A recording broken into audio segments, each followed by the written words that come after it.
Hello again, everyone.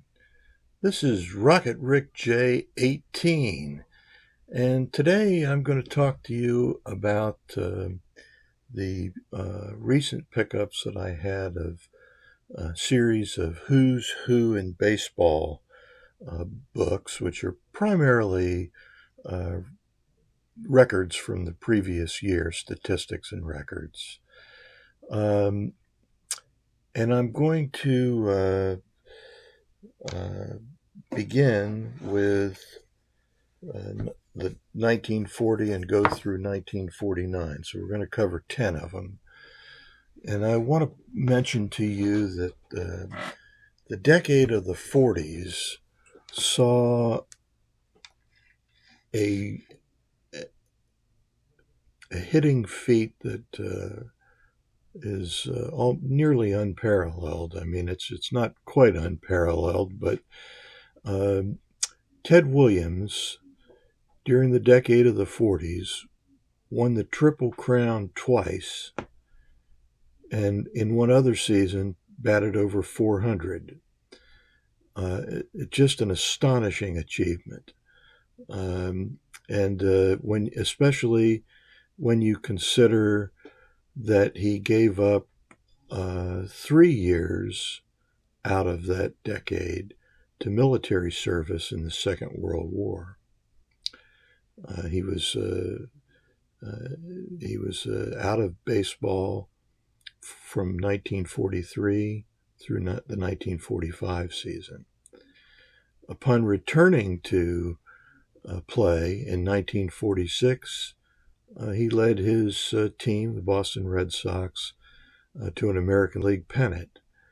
And that was actually the only American League pennant that the Red Sox won during Ted's tenure with them, his 22-year career from 1939 to 1960. So, with that in mind, let's take a look at some of these books. And what I'm going to do is I'm going to turn the camera down and as a John 3D 80s kid like model. So, um,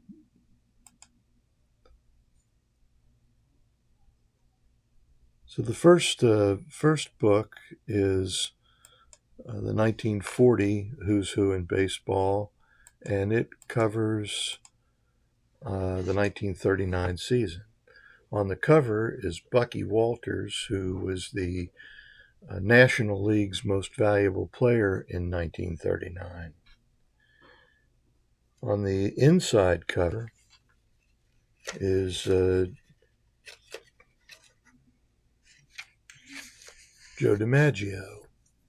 And Joe was the most valuable player in the American League, and as notes under his picture here, the American League batting champion in 1939. The Yankees won their fourth consecutive pennant. The only other team to win four pennants in a row was, of course, the New York Yankees from 1949 to 1953.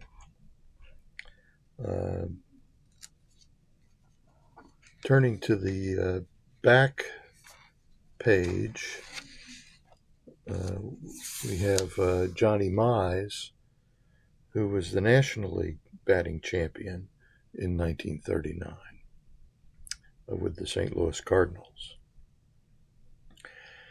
And we also have some interesting features beyond just the player statistics. We have the box score from the 1939 All-Star Game.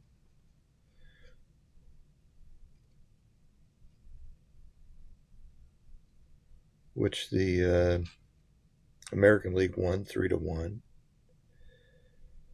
And we have the standings of the American League and National League in 1939.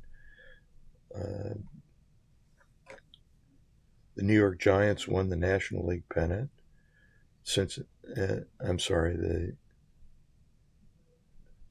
The New York Yankees won the American League pennant. The Cincinnati Reds won the National League pennant. And we have team batting statistics and team fielding statistics also. Then going back one further page, we're in the statistics for the individual players, of which there were, well, this one doesn't say how many players are listed like some of the others did, but nevertheless, that's the highlights of the 1940 Who's Who in Baseball. In 1941, Bob Feller graces the front cover.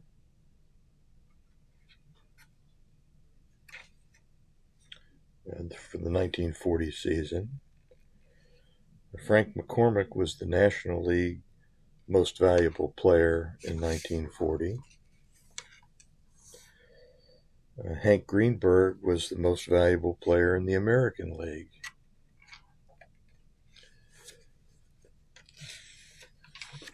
And again, we have the results of the All-Star Game, won by the National League this year, 4-0.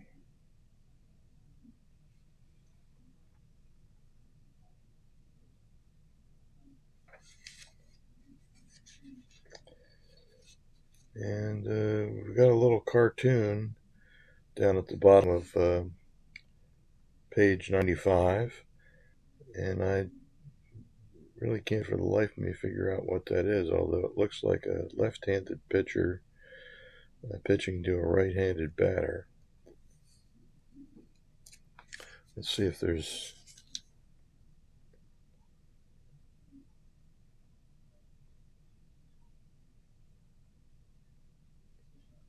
I really can't make it out.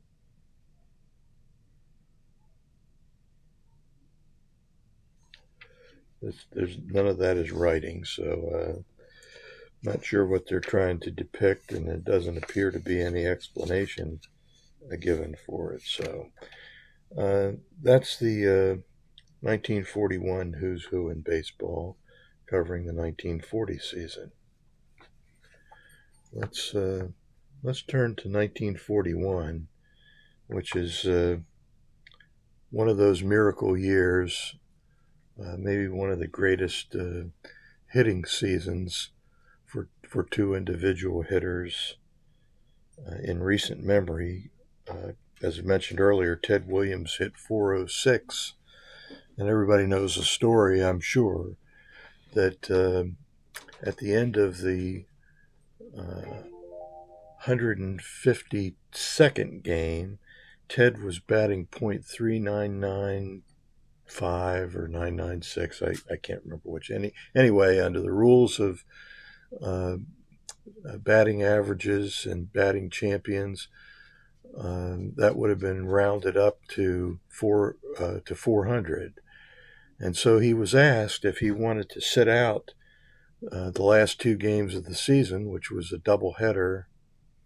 And I'm trying to remember who it was. Maybe, well, I don't remember. So, but in any case, Ted said nope. He said, I'm not going to back into it. I'm going to play. And of course, he went out and went 4 for 4 in the first game of the doubleheader, and 2 for 4 in the second game to finish at 406. Really, a stunning achievement. And so the other feat that occurred in 1941, of course, was Joe DiMaggio's 56-game hitting streak. And that's a feat that no one has really come close to in the major leagues.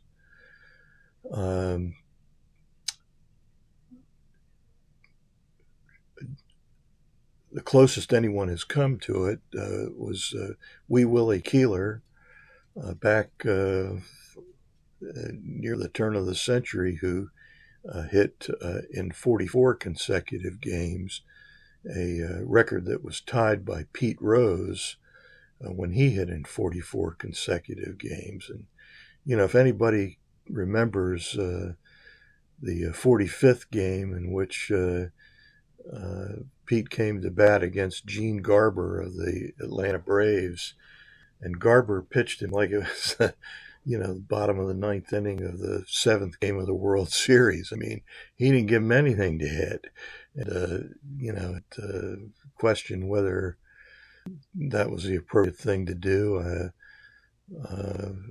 I'm not going to pass judgment on that. It's not the pitcher's job to hit the ball. It's the batter's job. So, but Pete missed out, and that was the end of his streak, 12 games shy of DiMaggio's record. It's one of those records that many people say will never be duplicated, never be broken. But, I've lived long enough now to realize that surprising things can happen in any season. And it's just, if it is broken, the batter's going to have to be very good and very lucky. So Joe was despite hitting 4.6, Ted was not the most valuable player in the American League. That fell to Joe DiMaggio again.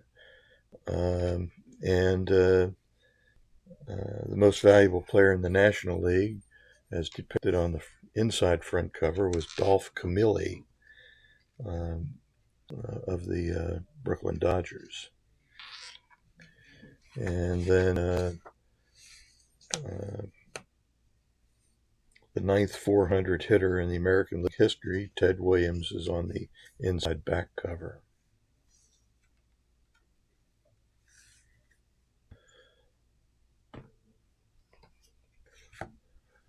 And so it's the 1943 Who's Who in Baseball has Ted Williams on the front cover. Ted won the Triple Crown in 1942. And again, he was not voted the most valuable player. That went to the Yankees' Joe Gordon. Mort Cooper was the most valuable player in the National League.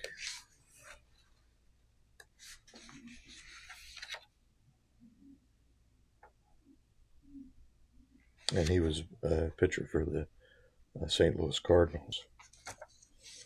And there's Joe Gordon, the most valuable player in the American League. No All-Star Game summary, just right to the statistical facts and figures, and nothing really on the inside either from that remarkable scene. But let's just take a quick look at Ted's batting lineup. It was Ted's fourth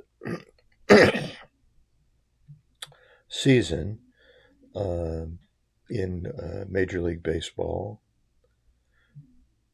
He was a rookie in 1939, and so he played in 150 games in 1942 or 1943, batted .356, which led the league, 137 RBIs, which led the league, and 36 home runs, which led the league. He also led the league in runs, and he frequently led the league in walks. I'm not sure whether he did that in 1942 or not. It's not noted on here. And so a pretty astonishing stat line.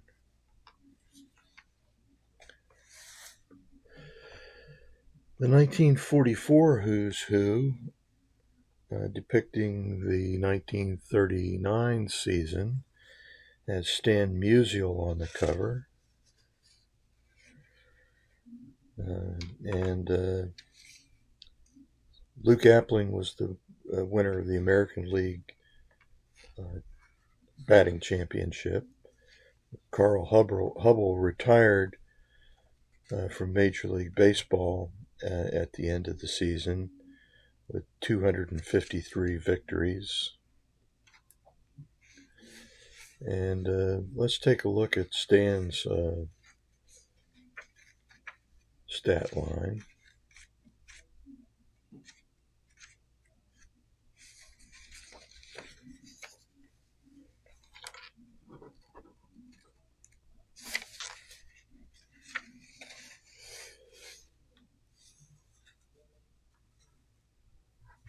So Stan won the National League batting championship with a batting average of 357.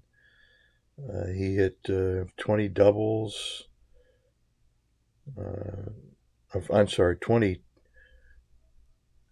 20 triples, 48 doubles, 13 home runs, and 220 hits to win that championship.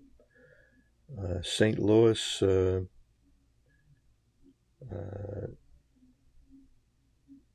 again in the World Series.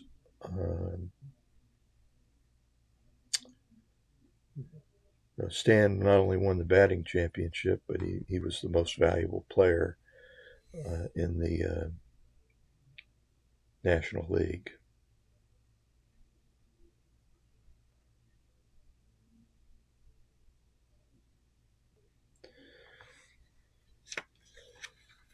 The 1945 Who's Who in Baseball covers the 1944 season. It is the 30th edition.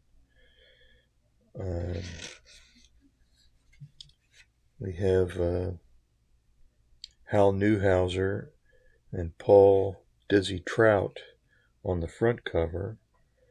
The National League batting champion for the Brooklyn Dodgers in 1944 was Fred Walker. And the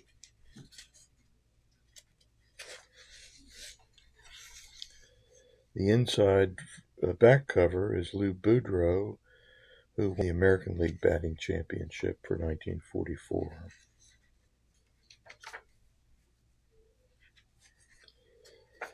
And let's take a look at the pitching line for Hal Newhouser.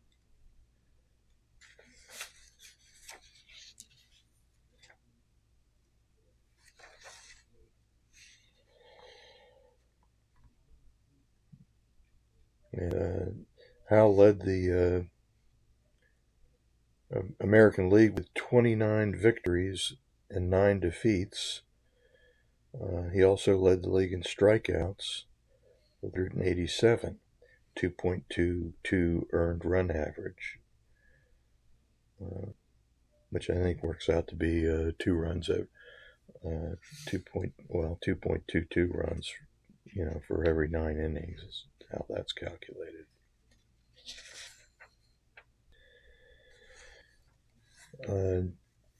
I believe that Newhouser also won the American League Most Valuable Player Award for 1944. He did, yeah. So here is the 1946 annual Who's Who in Baseball with Hal Newhouser on the front cover. Phil Cavaretta, winner of the National League Batting Championship in 1945. And then on the inside back cover is George Snuffy Sternweiss, who won the American League Batting Championship in 1945 for the New York Yankees. And again,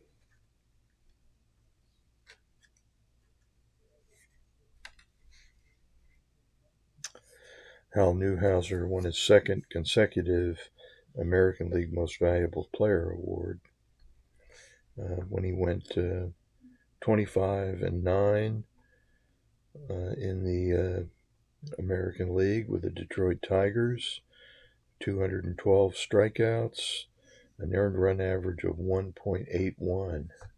So he certainly had two big years. It's generally always asterisked with the idea that a lot of the league's best players didn't play in 1945 because of obviously the Second World War. In 1947, the cover is the manager of the St. Louis Cardinals, who won the World Series that year, Eddie Dyer. Mickey Vernon won the American League Batting Championship for 1946 with the Washington Senators. The inside front cover is graced by Stan Musial, the winner of the National League Batting Championship for 1946. And let's just have a look at Stan's stat line. He was voted the most valuable player in the National League for 1946, and the Cardinals won the World Series, defeating the Boston Red Sox. And now we come to the 1948 Who's Who in Baseball, and on the front cover is Ralph Kiner, who had his first of 7 consecutive home run titles in the National League, and Johnny Mize, who tied Kiner that year. And they let's take a look at Ralph's line, and we'll see how they did.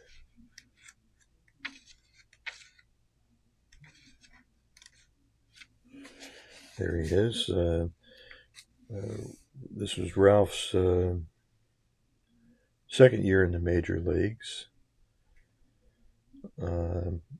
And he hit 51 home runs, as did Johnny Mize. So that's anytime you get over 50, you've really achieved something.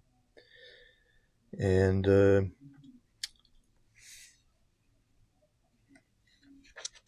so we have on the inside front cover Ted Williams, and it notes that he won the American League Batting Championship in 1947. Ted also won the Triple Crown in 1947. And guess what? He was not voted as the most valuable player in the league, astonishingly enough. Ted was not liked by the Boston sports writers, and on more than one occasion, that's what cost him a couple of Most Valuable Player awards. Harry Walker was the National League Batting Championship in that year, and nothing on the back cover.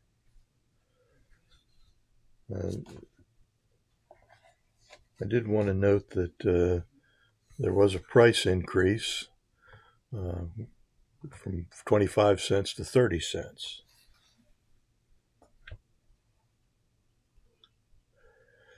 And finally, we come to 1949, and 1949 covers the 1948 season, in which the American League pennant race ended in a tie with the Red Sox and the Indians finishing tied. The Indians had several great pitchers, including Bob Feller, Bob Lemon was a rookie in 1948, I believe. Let's just look and make sure that's right. Yeah.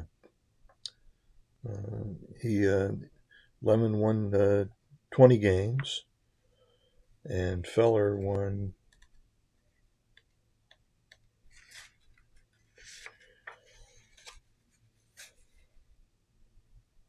19 games.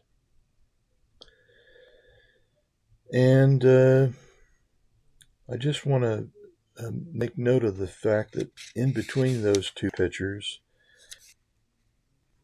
there was a fellow named Denny Galehouse. And Denny Galehouse was not an especially remarkable pitcher. In 1948, his record was 8-8, had an earned run average of 4.01.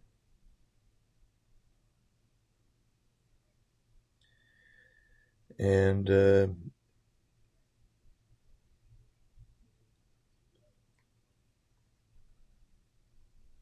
Denny Galehouse was the pitcher that manager Joe McCarthy selected to start the playoff game, the single game playoff in the American League for 1948. And not surprisingly, he got waxed. And the Red Sox lost the game. The Indians went to the World Series, where they faced the Boston Braves, who featured two pretty good pitchers, Warren Spahn and Johnny Sain. And the Indians won the World Series in 1948. So that's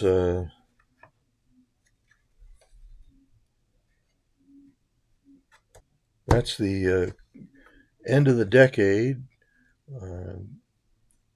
as far as the magazines are concerned. Of course, the 1949 season was covered in the 1950 annual.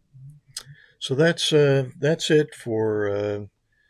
We're just going to cover 10 of these, and that's long enough. So this is Rocket Rick J, 18, wishing that all your collecting dreams come true.